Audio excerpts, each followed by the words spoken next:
So the first memory I have of actually working on one of my dad's rental properties, I was a kid, I was 10 years old, and he had a few push mowers on the back of a trailer, and he was on the phone making calls. You know, agents, they're always on the phone, and he's sitting there making calls, and he's pulling up house to house, and me and a couple other buddies are hopping off, you know, grabbing our lawnmowers and hitting each yard and then putting them back on, and he just doesn't even say a word. Just we get in and he drives to the next house. I was 10, and so that was when I, as far back as I can remember, you know, being around real estate, and working myself even.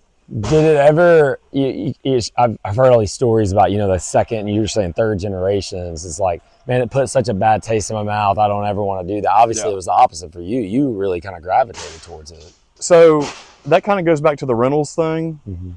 I liked real estate, but the rentals put a bad taste in my mouth. I knew there had to be a better way.